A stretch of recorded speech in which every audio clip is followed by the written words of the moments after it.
Assalamualaikum warahmatullahi wabarakatuh. Perkenalkan, nama saya Mariani Siti Fatima Dewi dengan NIM 0482834331 dari Prodi Sistem Informasi UPBJJ Samarinda. Pada kali ini saya akan mempresentasikan gagasan saya terkait COVID-19. Assalamualaikum warahmatullahi wabarakatuh. Yang terhormat Bapak Alfiana Refki Rifai, MPD, selaku dosen pembimbing tutor bahasa Indonesia dan rekan-rekan mahasiswa Universitas Terbuka yang berbahagia. Pertama-tama marilah kita ucap puji syukur kepada Tuhan Yang Maha Esa karena atas izinnya dan nikmatnya lah kita dapat mengikuti kegiatan pembelajaran hingga sampai ke sesi 4 ini. Pada tahun 2020, Indonesia dimasuki virus sejenis virus influenza yang disebut dengan COVID-19. Apa sih COVID-19 itu? COVID-19 adalah penyakit menular yang menyerang sistem pernafasan pada manusia dan disebabkan oleh virus sejenis SARS-CoV-2 yang termasuk jenis coronavirus.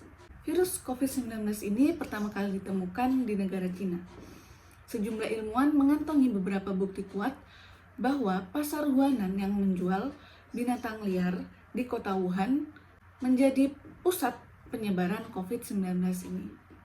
Dan virus ini pertama kali ditemukan di Indonesia pada tanggal 2 Maret 2020 di Depok, Jawa Barat. Lalu, apakah virus ini memiliki gejala? Gejala umum dari virus ini adalah demam, batuk, dan juga sesak nafas.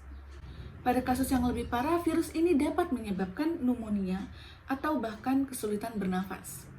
Dan tak jarang juga, virus ini dapat berakibat fatal kepada orang yang memiliki penyakit bawaan tertentu atau penderita yang termasuk golongan lansia atau orang-orang yang memiliki kekebalan tubuh yang rendah.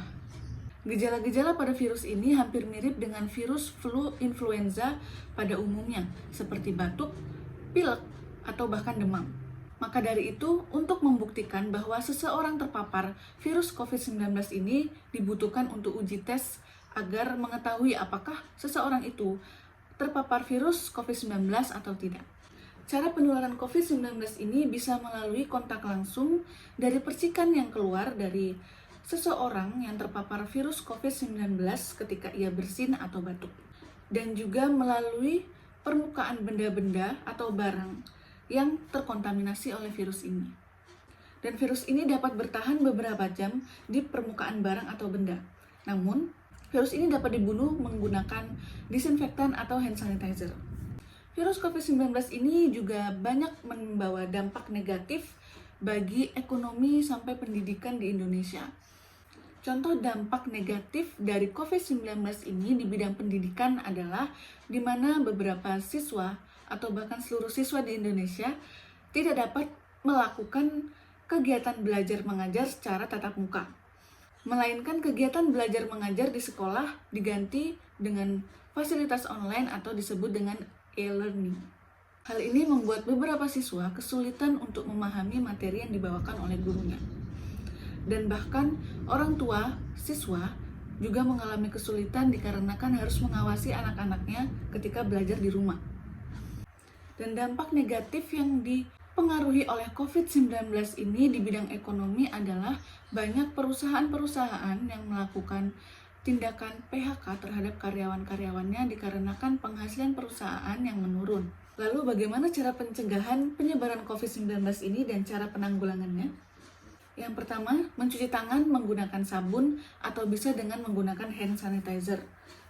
Yang kedua, menutup hidung atau mulut ketika bersin atau batuk. Dan yang ketiga, menghindari kontak apapun dengan orang-orang yang dicurigai terpapar virus ini. Dan yang keempat, membuat jarak minimal 1 meter ketika berinteraksi atau mengobrol dengan seseorang. Yang kelima, menggunakan masker minimal 3 play untuk menghindari partikel-partikel virus yang bisa memasuki rongga-rongga hidung atau mulut. Dan jika seseorang terdekat Anda memiliki gejala COVID-19 seperti batuk, demam, atau sesak nafas, segeralah hubungi pihak medis.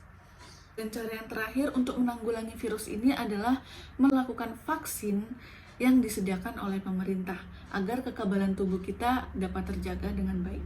Demikian uraian yang dapat saya sampaikan, semoga bermanfaat, dan apabila ada kesalahan atau keliruan dalam penyampaian saya mohon maaf. Tetap jaga kesehatan dan jangan lupa untuk vaksin. Wabillahi taufiq wal hidayah. Wassalamualaikum warahmatullahi wabarakatuh.